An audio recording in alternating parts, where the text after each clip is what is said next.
for tuning in today. My name's Phyllis Finley, and as Athena said, I'm the Community Outreach Coordinator for Denton County MHMR Center. And what that means is that I full-time market, teach mental health first aid at this point. I've been with Denton County MHMR Center for 26 going on 27 years. I've worked in crisis services, community mental health, all kinds of outreach and training.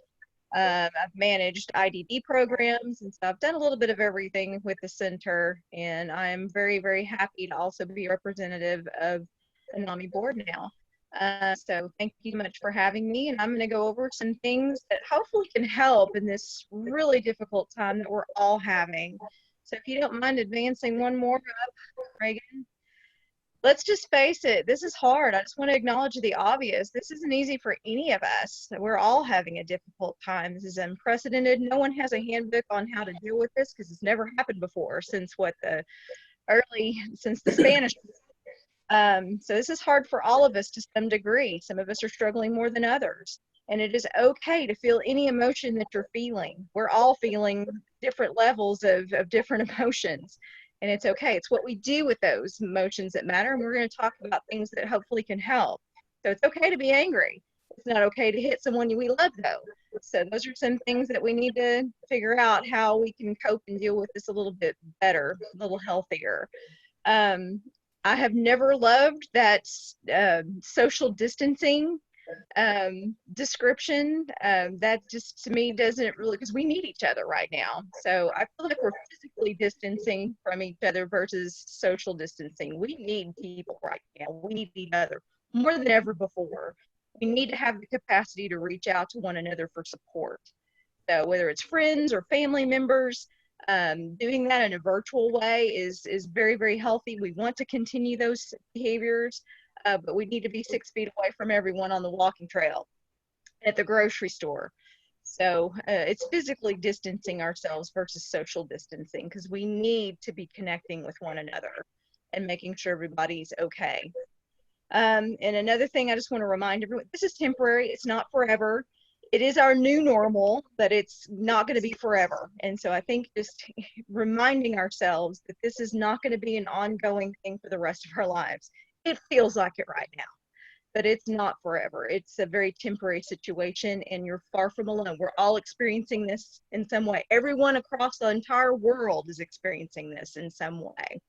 So you're not alone. We're in it together. I do want to discuss some things to look for, to be concerned about.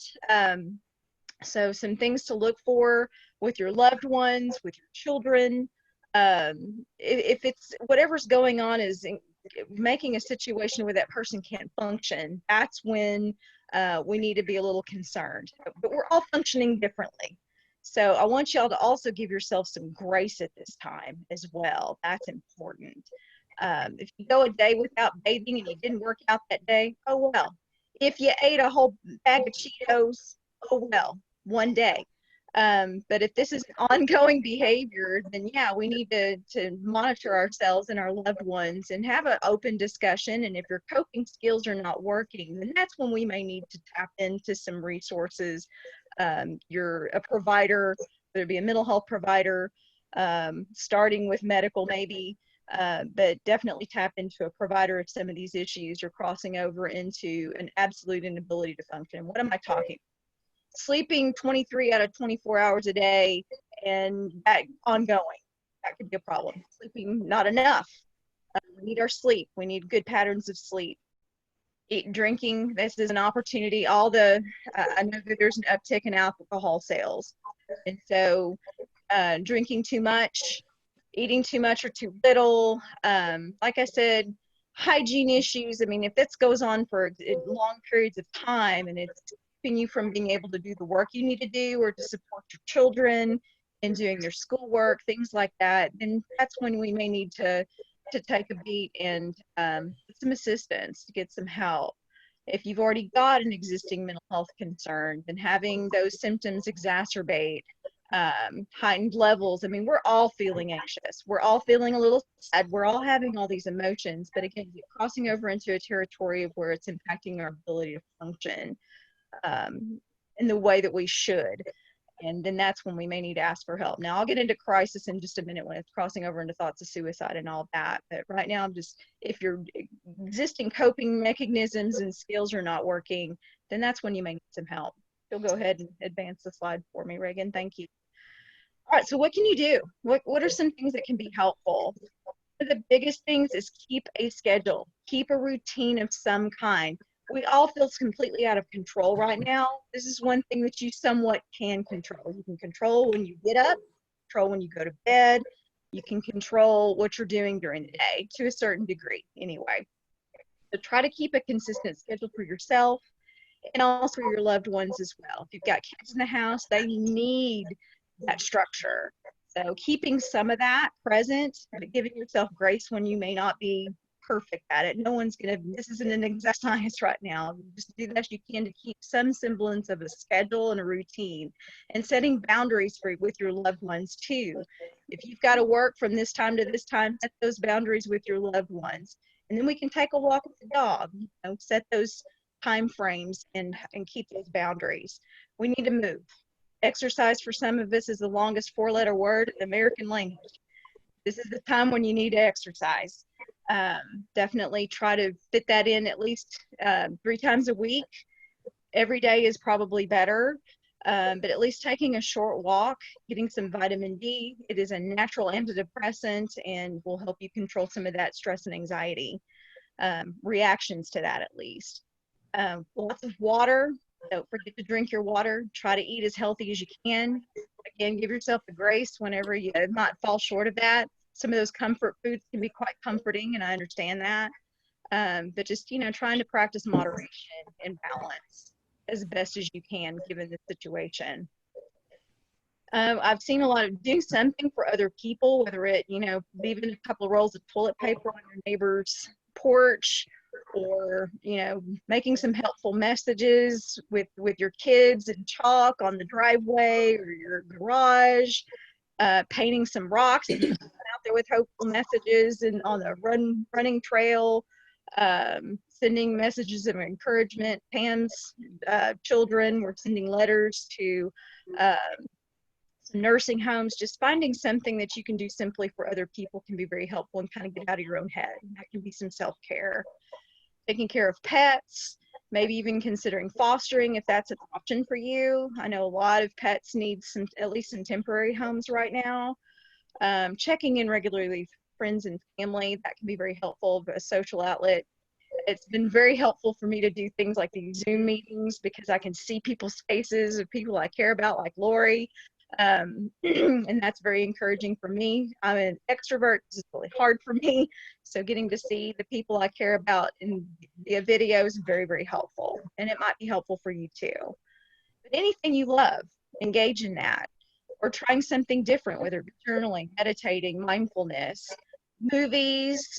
You know, we usually like to say 2 hours of screen time is the most we should have, but we all know that that's not happening right now, so allowing some grace for that.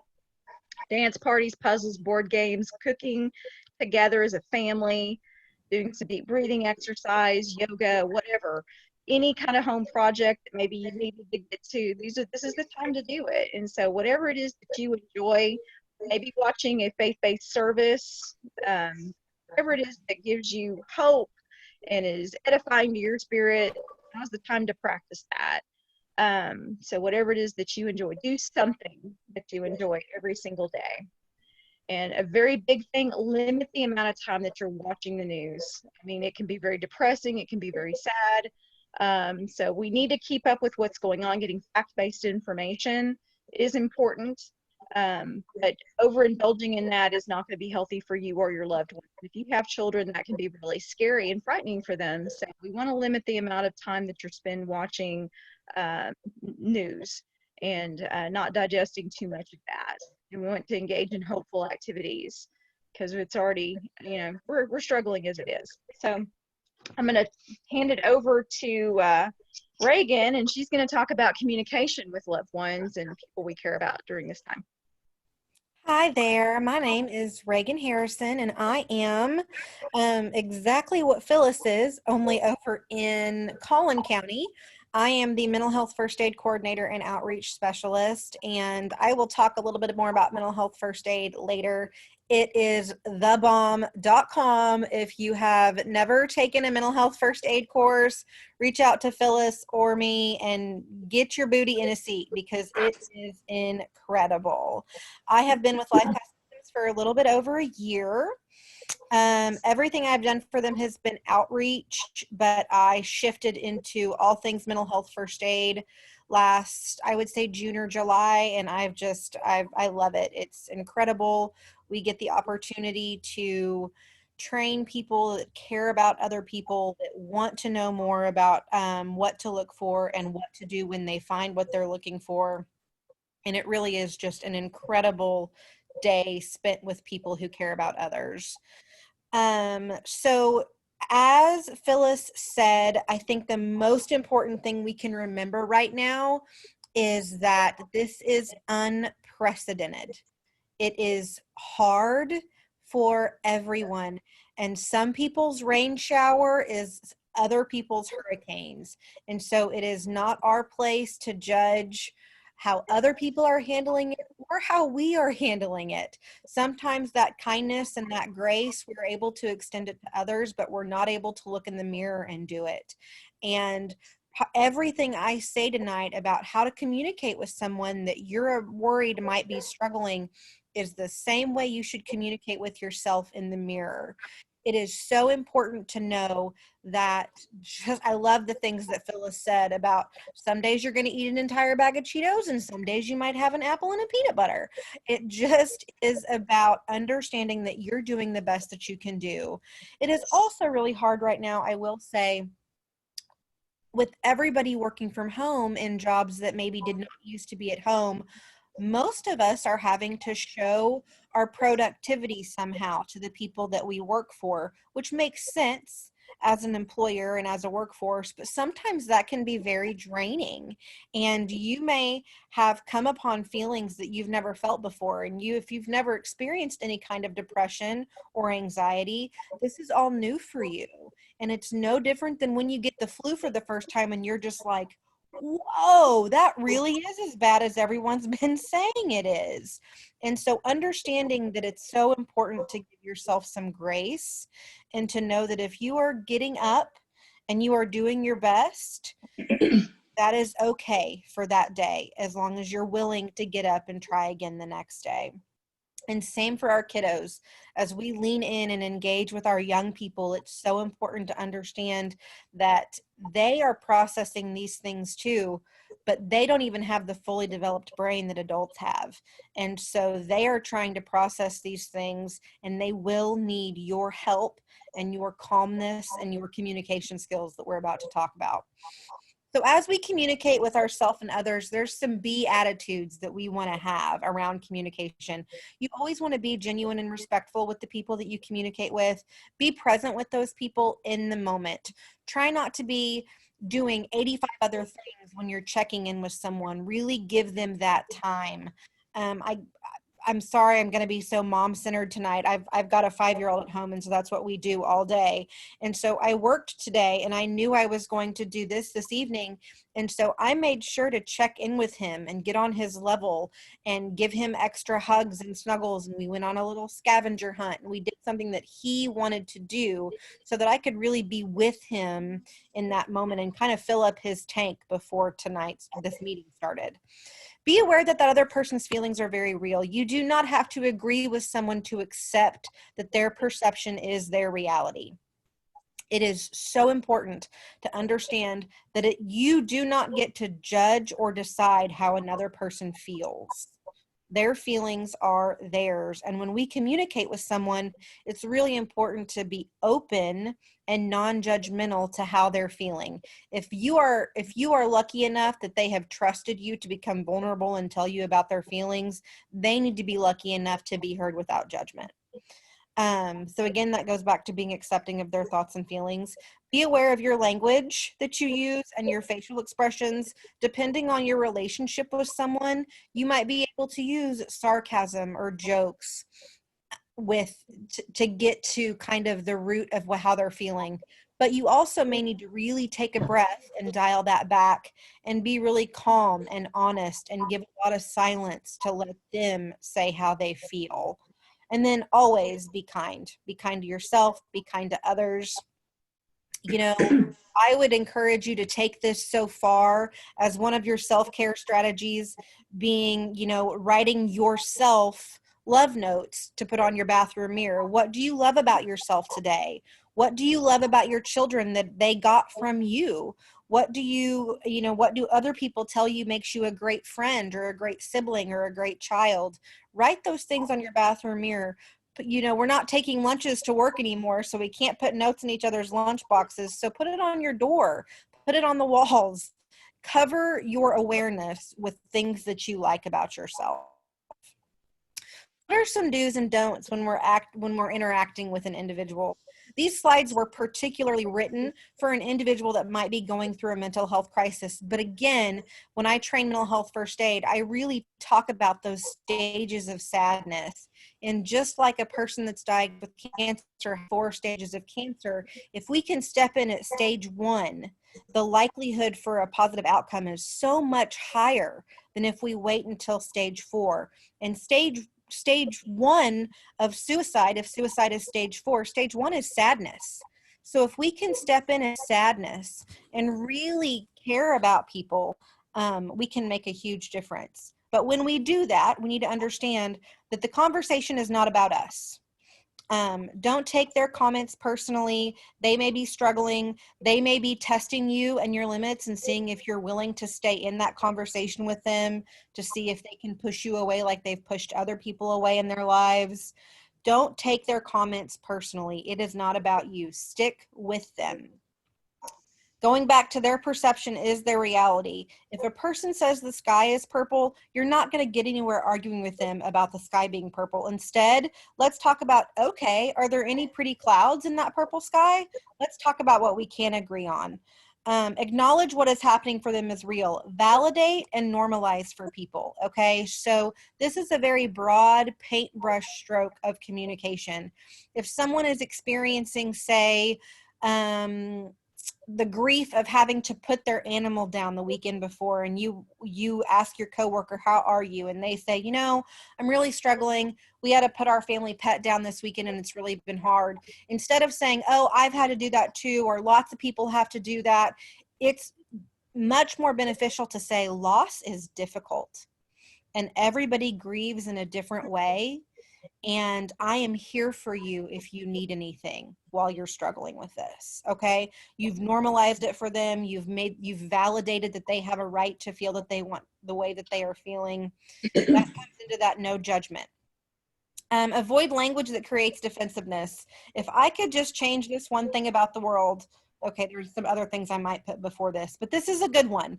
If we could take the word why out of our vocabulary, think about that word and think about what it creates in your brain. If you walk into a meeting with your boss late and the first thing out of their mouth is, why are you late?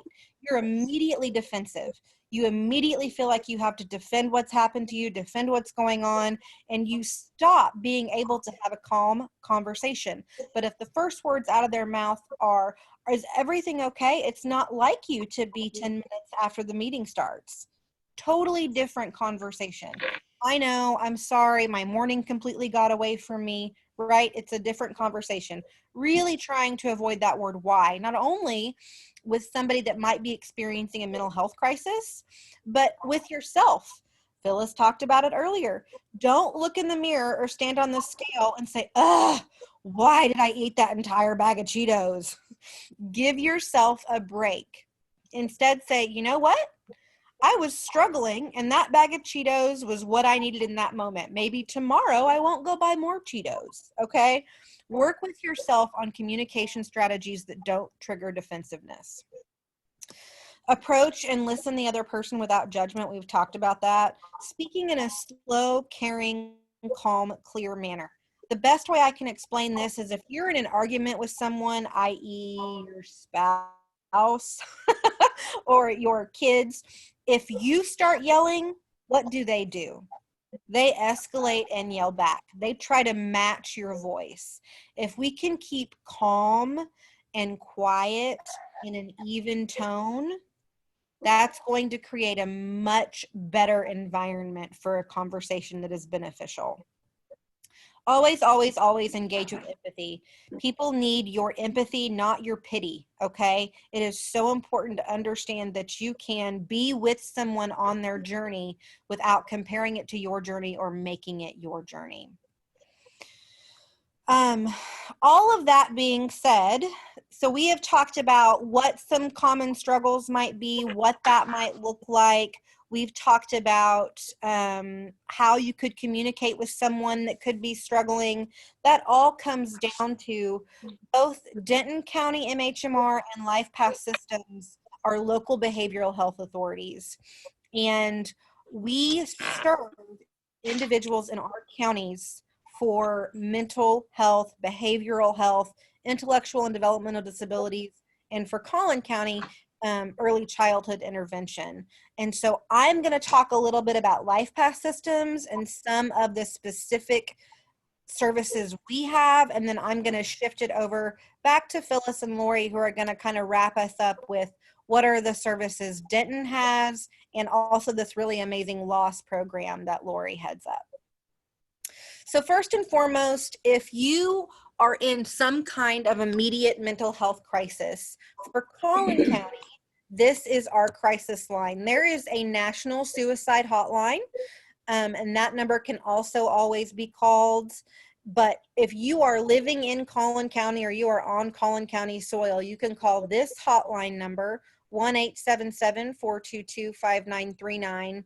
And if we cannot resolve what you are struggling with over the phone, we will send a unit of 2 people to your location anywhere in Collin County to work towards a resolution, perform an assessment on the spot, and provide resources and referral for that specific person in that specific situation, which I think is a really amazing thing that Collin County provides.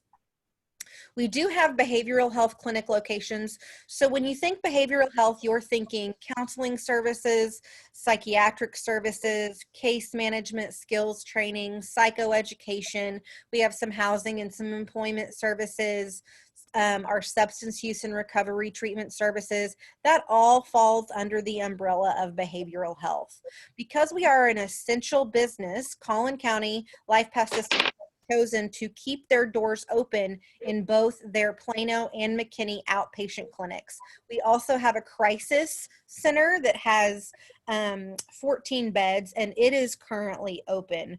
We are shifting all of our services to have the possibility of being delivered via telehealth through Zoom or a phone conversation.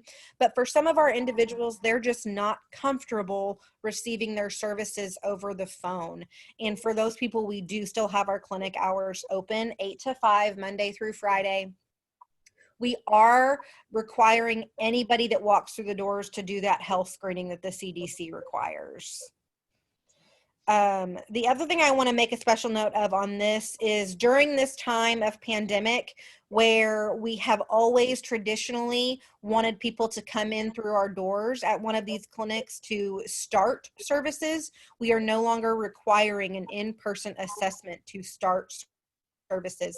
Individuals can now call either one of these main numbers and talk about what's going on for them, talk about what their goals are, request a schedule for services, and get scheduled for even that initial intake appointment. And that is something that's new since all of the regulations have come down. So this just talks about some of the things that I just spoke about that are in our behavioral health services. We do have a military veteran peer network, as well as jail diversion services and care coordination, and the mental health first aid that I spoke about earlier. So early childhood intervention is for children ages birth to 3. And what I like to kind of tell people to think about this is, if I am a new mom and I take my 2-year-old into the pediatrician, and the pediatrician asks me how many words are they saying, are they eating by themselves, how's their spoon feeding, their motor gross, their fine gross, skills and I say, you know, I'm just not sure, the pediatrician can refer me to the the early childhood intervention services for my county, and I can call a number. I'm going to talk to you about that number in just a second, and get an assessment, and very, very skilled specialists will come to my home and work with my child and their siblings and me and whoever lives in the home on physical, occupational, speech, and language therapy, specific activities. I'm using toys that I already have in my house to develop learning and eating skills, helping social and emotional development. But what is so amazing about that is the specialists come into your home, into that child's natural environment, which really helps move that progress along, because it's something that parents can do every day rather than just when a child is in therapy. For Colin, LifePath Systems provides early childhood intervention to 5 different counties. My recommendation to you, if you are or someone you know is in need of these kinds of services, just Google early childhood intervention and your county. It will pop up and tell you who to call. If you don't want to do that, you can call us at this number and tell us where you live, and we will tell you who to call. So either way, call somebody. Make that choice. You do not lose anything, because if nothing else, you get referrals for resources. My last division I want to talk about is the Intellectual and Developmental Disabilities Division.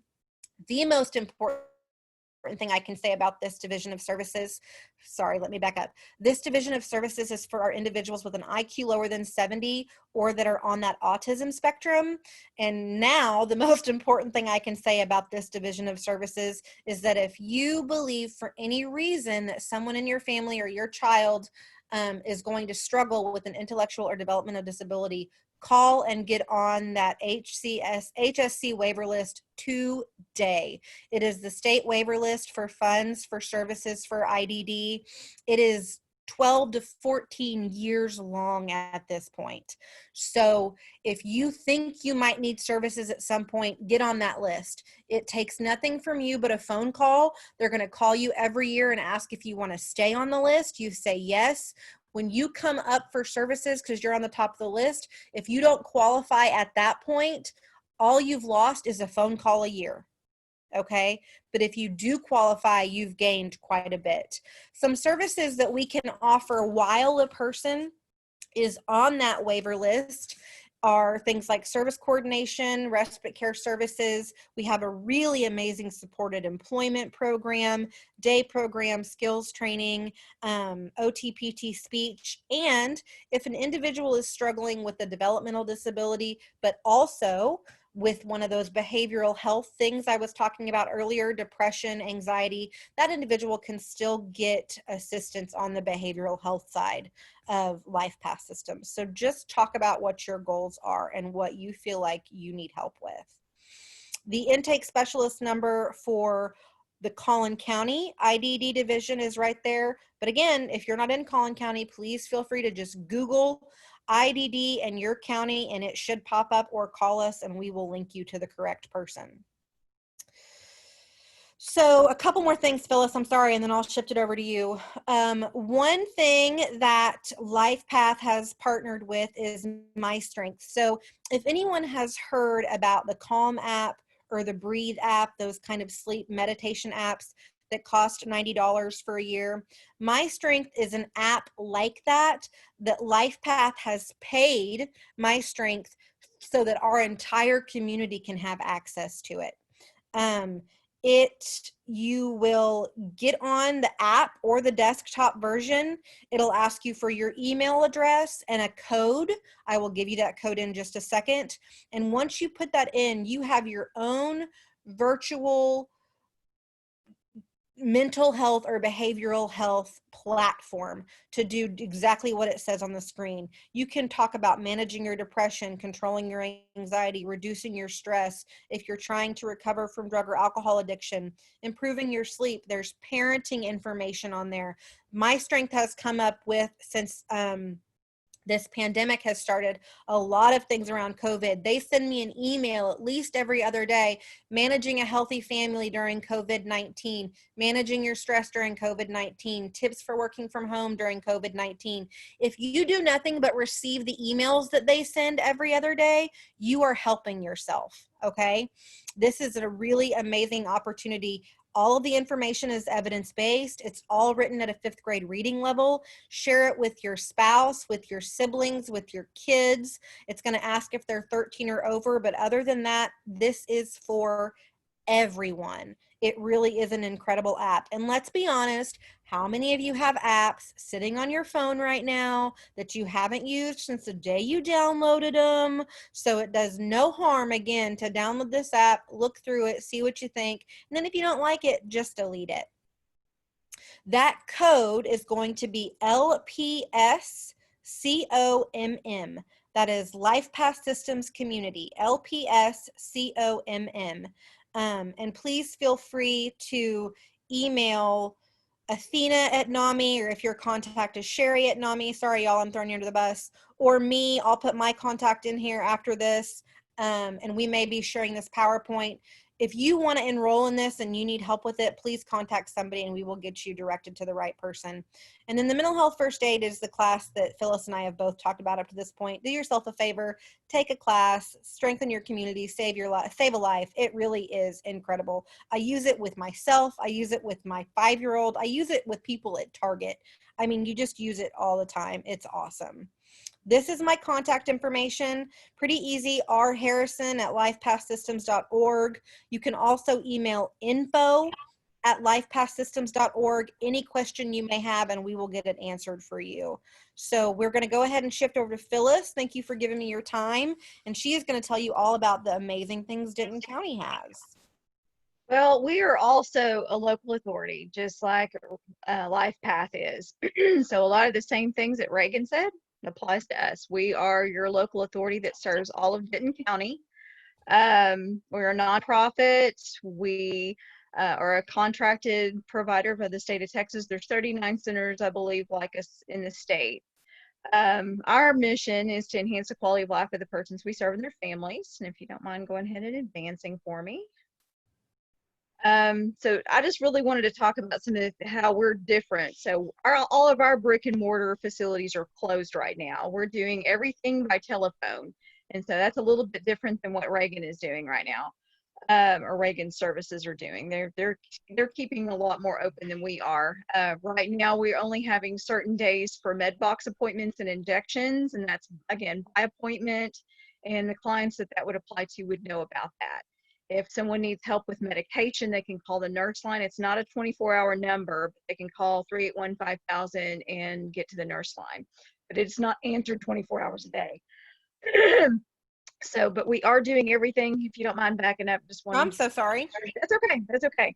But if someone needs ongoing regular services, they can either call our main number and press 5, or they can call our hotline, which is the access point for ongoing regular services. And the hotline is 24 hours a day, 7 days a week, so they can call that anytime to set up an intake.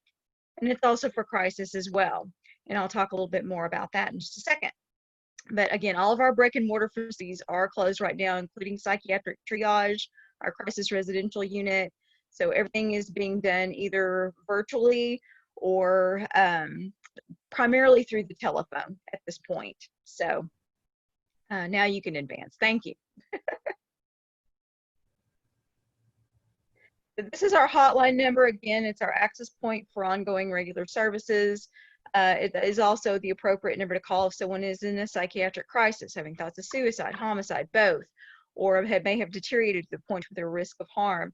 And we can still do the risk of harm assessments, but they are going to be over the telephone right now. But we can definitely get that person connected to whatever services that they may need based off of that assessment. We are obligated to do what's least restrictive. And so if we can do outpatient or an outpatient recommendation, we're going to. But if someone needs hospitalization, we can coordinate that as well. It's just going to be a telephone call versus a face-to-face visit like we typically would do. On advancing. And our services are very similar to what Ragan offers. We do not have an early childhood intervention program. We do have child and adolescent services, which start at the age of 3. And then we serve 3 and up, 3 to 17 through child and adolescent services, and adult through the lifespan. And so some of the featured services that we offer, I think we both offer an ACT team. We both offer a mobile crisis outreach team that's 24 hours a day. We have a psychiatric triage facility that typically operates 24 hours, not right now, but that's typically what we do, where people can walk in and get a risk of harm assessment completed.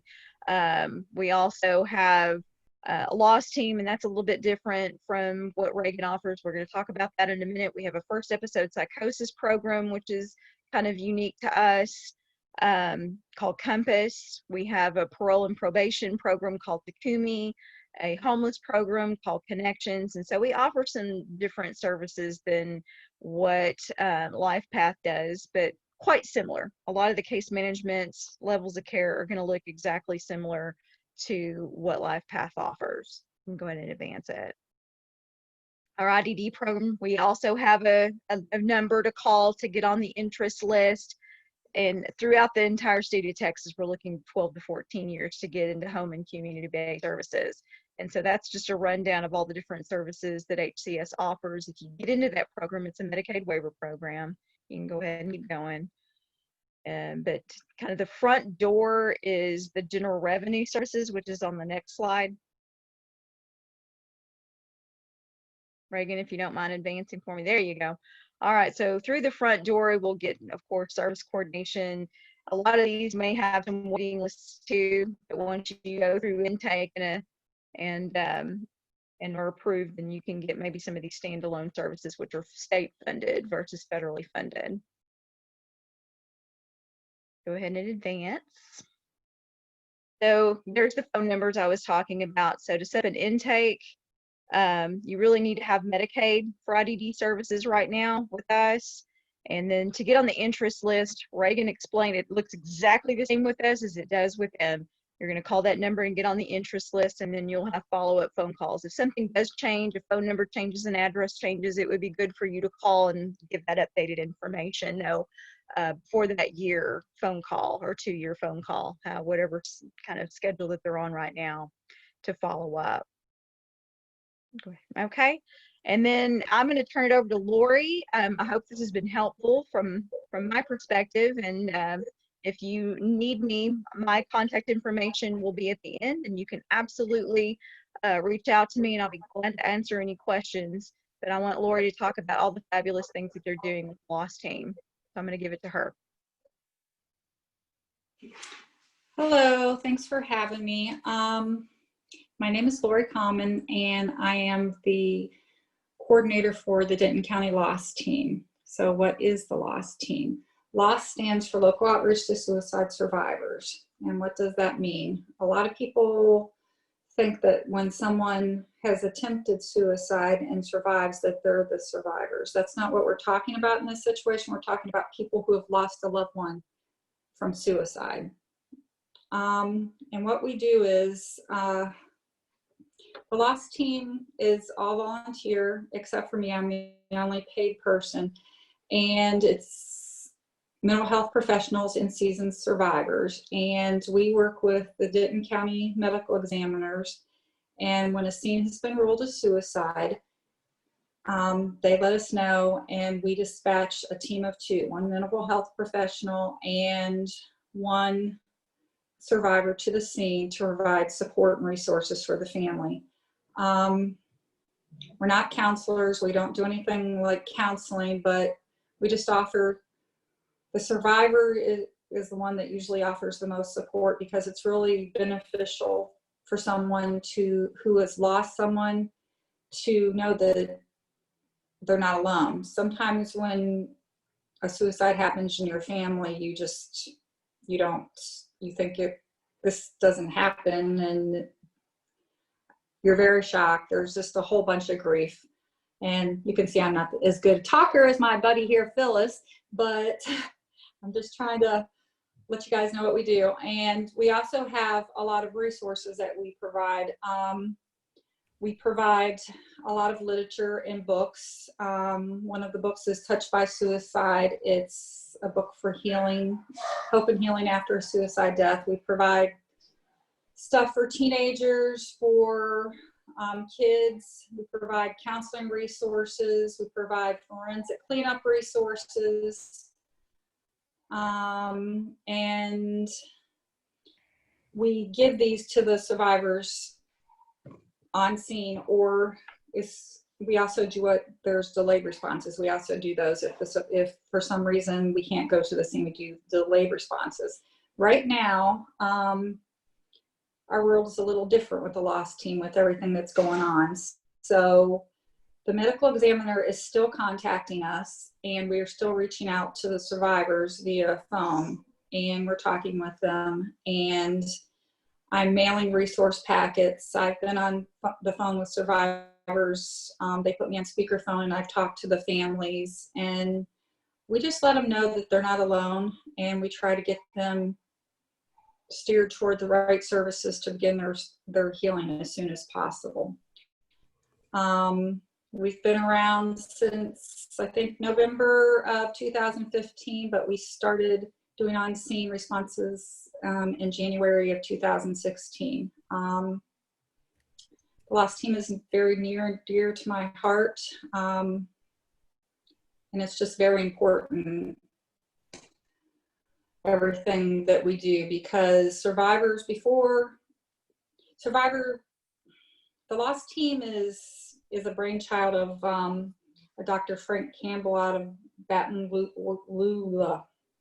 Louisiana, and he found during a lot of research that people who lost someone to suicide didn't get help for up to 4 years, and then he invented the Lost Team, or came up with the Lost Team, the post-prevention model. And since the Lost Team, people are getting help within 39 days. And we do this as post-prevention for the next generation, because those who have lost someone to suicide are more likely to die by suicide themselves or lose another loved one. So we're trying to, it's post-prevention, we're trying to save lives. Someone answers the Lost Team phone 24 hours a day, 7 days a week, and the number's there. Since the COVID-19, like I said, things are different. I've been trying to interact with as many survivors as I can. You know, even we follow up with survivors for up to a year after a loss, but I've been contacting survivors past a year since, so, you know, just to check in on them and let them know that they're not alone in all this.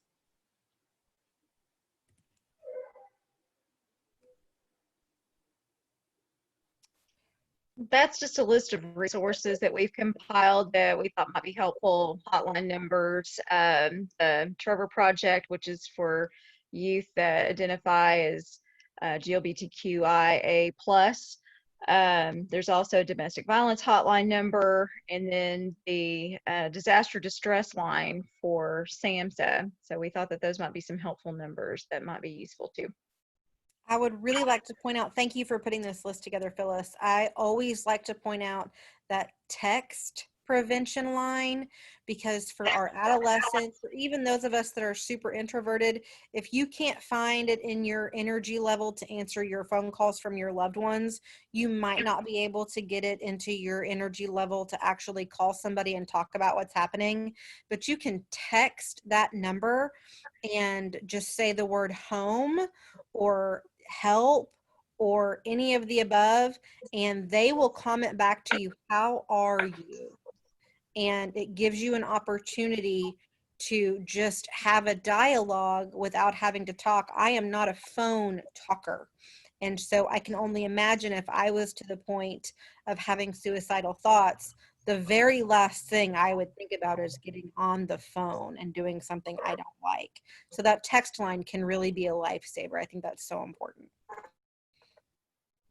And there's also, if it's not necessarily a suicide crisis, there is the HHSC support line that's 24/7. So if you're just struggling, need some coping skills, need somebody to bounce things off of, that's a really good number too, that HHSC COVID-19 support line. Absolutely. It may not be an anxiety depression thing. It may be I lost my job. I'm not sure how to file for unemployment.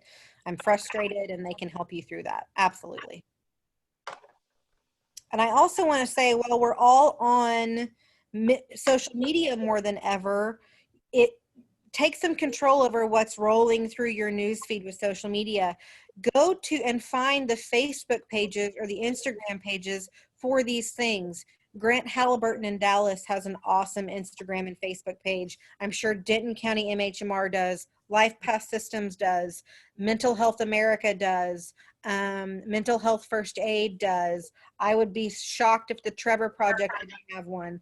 And these pages are going to put in your news feed positive things, positive reinforcement. They're going to help you feel not alone. And every time you see a post that speaks to you and you share that on your personal page, you are sharing with all the people you touch that they are not alone. And that is how we get through this.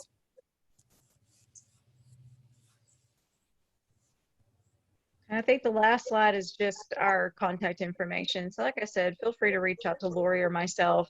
That number that's by Lori's name, that's a 24-hour contact. And so that phone is answered around the clock. That's the lost team phone.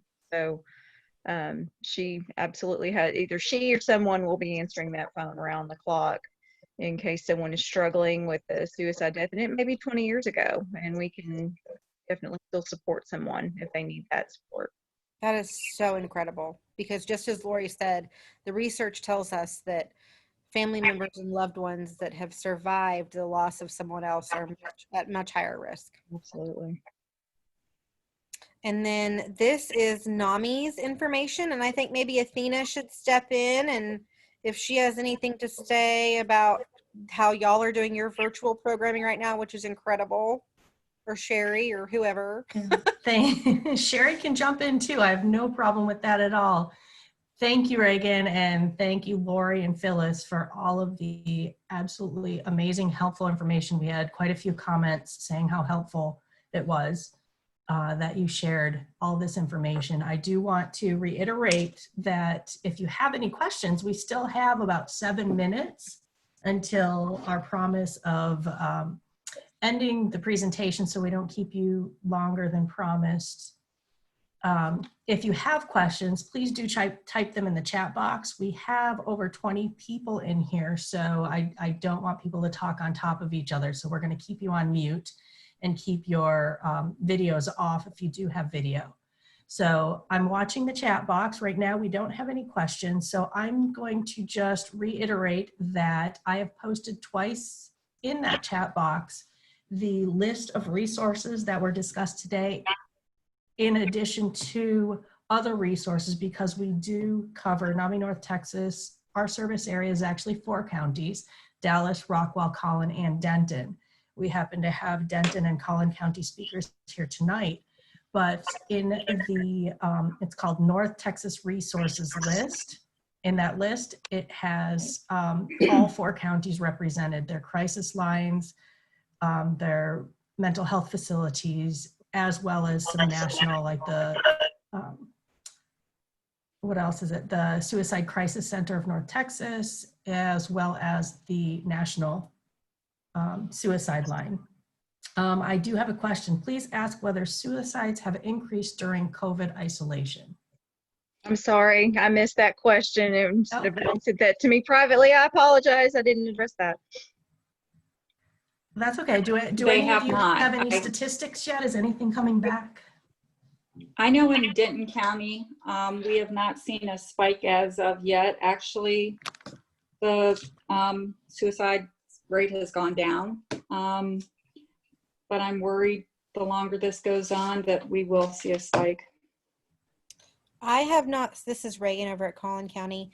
We haven't seen numbers yet of mental health in general, but I know as a state, as a country, we have declared this a natural disaster in the same way that it would be with a hurricane or a tornado. And so they are predicting for mental health services to be in higher demand in April and May of this year than they have been in previous years, and they're trying to preemptively do some things for that. So I don't think numbers have come through yet of what is happening, but they are predicting some higher numbers.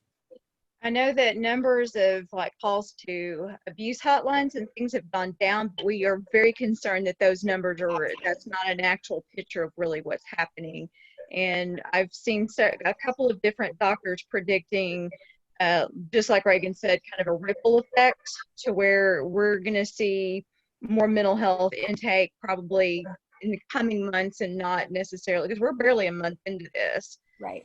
So we're going to see probably more people coming into our services after they lose their job, lose their insurance, struggle with the loss of a loved one, and intense grief, and experiencing mental health, and they never had issues, and they haven't in the past.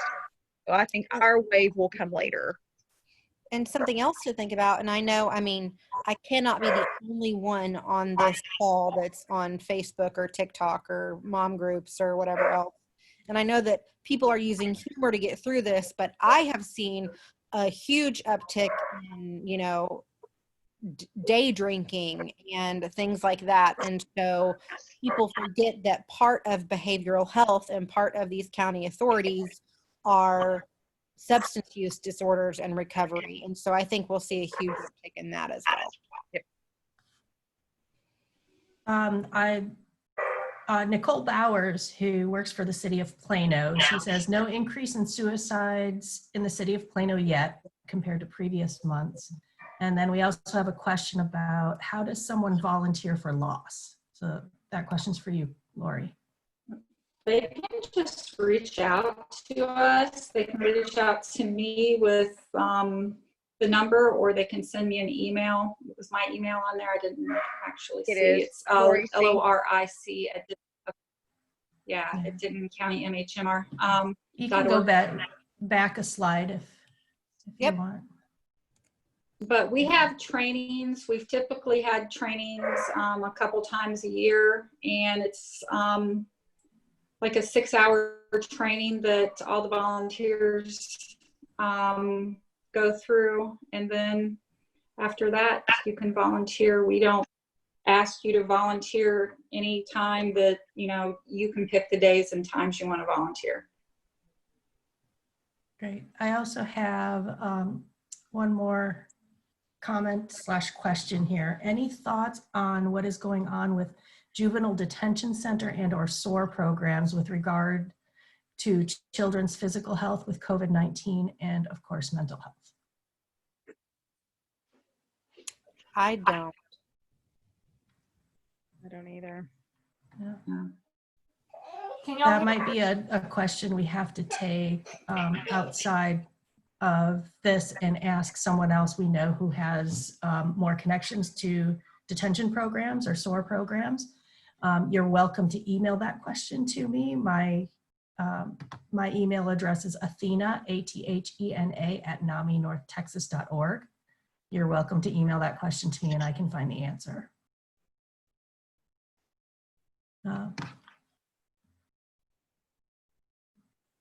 So let's see, we also have, I would love to get involved as a volunteer with MHMR and/or services. Thank you all so much. That's Laura.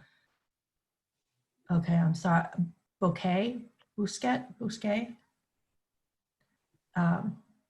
So I'm assuming that she just contacts any one of you, depending on which MHMR she wants to get involved with, correct? Absolutely.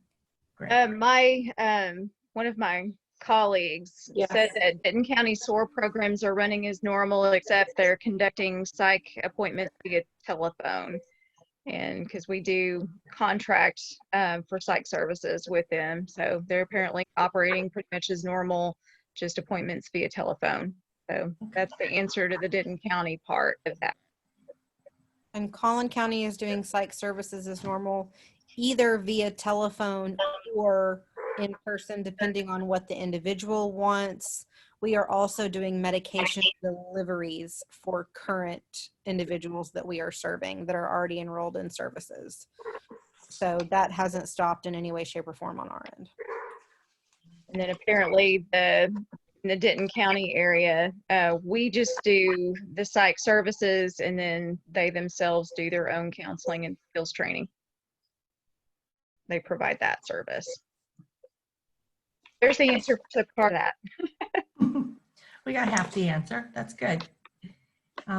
If we can go back to the final slide, if anyone has additional questions, feel free to type them in the chat box. But what I'll go over until we see another question is what NAMI North Texas is doing. We have, in record time, I swear, converted all of our programming to online options.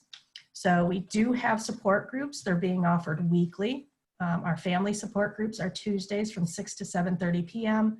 Our peer support groups are Thursdays from 6 to 7:30. We are also actually starting a family-to-family class online. This is the 8-week, not the 12-week class, which will begin this Monday. For either of these, you can go to naminorthtexas.org, click on the online programs button that you see on the homepage, and you can register for either of these at any time. You can also register for some of our additional programs, like how you registered for tonight's program. We have a whole list on that same page of everything we're offering online. One of our main goals right now, as was discussed earlier in this presentation, that a lot of people are sitting home, they're home alone, or just with a couple other people and not having the normal social interaction that they're used to. And there's no reason not to have that social interaction. It's just going to look a little different. So we're doing everything we can with our social media, with Zoom, with any online platform that we can to make sure that we give opportunities for everyone to stay engaged, stay connected, and continue the community that we are all a part of already. So other things that we are doing is we've got coming next Friday, Recovery 101, How to Become a Rock Star, which is the recovery-oriented community of care. It is 4 hours, but it is an interactive, really dynamic, helpful 4 hours. This was supposed to be an in-person program. We've turned it online, and it discusses the intersection of substance abuse and mental health and what you can do to develop a community of care around yourself and how you can empower yourself to achieve move yourself further in the recovery process. Something else that is very, very timely, which we were supposed to do at Studio Movie Grill about a week ago, but we are going to have an online screening of the Bedlam documentary, which just aired a couple days ago for the first time on our KERA PBS station here in Dallas. And we'll have a panel discussion afterwards. This documentary is about the mental health system in the United States, the history of the system, how the system has basically crumbled in recent years, and what we need to do to build it back up and where it's falling short. But it also shows, it follows, I think, 3 different patients in the Los Angeles area who had marvelous recovery stories. And then we'll have a panel afterwards discussing homelessness, mental health, substance abuse, and the state of mental health resources today. I also want to mention that North Texas Giving Day is setting up a North Texas Giving Tuesday Now program for May 5th. Something that's happening right now. You know, with everything that's happening with the pandemic, we all know that there's an economic crisis as well. And we rely very heavily on our volunteers, and we provide all of our programming free of charge. And for us to continue to do that, we need the funding to be able to do so. So between that and our walk, which is May 30th, that we've turned into a virtual walk, and it's called Walks Your Way now. NAMI Walks Your Way is, You can do whatever you want, how you want, when you want, for how long you want. You don't have to come to the Dr. Pepper ballpark in Frisco now, which should allow even more people to participate, because you can bake cookies, you can do yoga, you can do whatever you want. We're developing a way to stream that on May 30th and get everybody involved virtually. So that's what we've got coming up right now. There will be many more things. Visit our website, watch our social media. I believe I have another question for you all, and it is, how soon do you recommend that we reach out to a family to give them the NAMI programs? A family in our district lost a child in December. I think that's a suicide survivor question, maybe, Lori. Was it a suicide? That's what I was wondering. This is from Lisa Olson. If Lisa, you're still there, if you could, oh yes, he died by suicide. Okay. I think the sooner the better. If you email me, I can share information and send a resource packet to the family. I always say when I'm training mental health first aid that oftentimes as humans, we delay reaching out because we are afraid to offend. And it really comes down to your comfort has to be less important than their lives or their safety. And if the worst case scenario is that you reach out and you say, I in no way mean to offend, your family is important to me, you are important to me, I know that not everyone knows all of the resources in the area, I just wanted to make sure that you knew this existed. You know, I think just keeping it that broad paintbrush stroke I was talking about earlier, really trying to you know, start with that you're not trying to offend somebody, but I mean, I know that that's something that we all struggle with when we used to see people on a day-to-day basis at Starbucks or Target or the grocery store or wherever else that they might be having a struggle, and we didn't feel like it was our place to step in, but we may very well be the only people stepping in and saying hello and being that kind voice. And so I would always err on the side of the other person's safety, because the very worst case scenario is you offend them and they tell you to buzz off, and then that's on them, that's not on you. You've done your part. And just to kind of piggyback on what Ragan said, what we've seen in research is that early intervention is best, and that would be true of if someone's had a loss by suicide as well. We see better outcomes the earlier the intervention. Absolutely. And a lot of people after a suicide loss, they, you know, they don't know where to reach out, and there's such a stigma surrounding suicide that you know, people stop talking to them. People don't mean to, but they don't know what to say, like you were saying, Ragan. So providing support to those people is very important.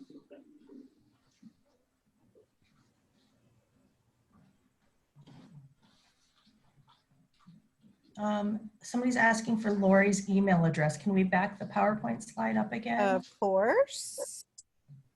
There you go. And then it was provided in the chat box as well, but it's loric@dentonmhmr.org if you need to contact Lori.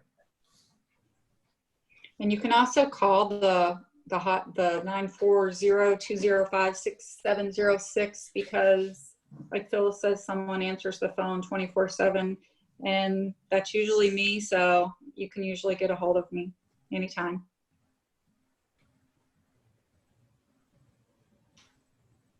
Great. I do not see any other questions, and we have gone over our 1 hour promise. So I would love to thank all of you for sharing all of your wonderful wisdom with us this evening.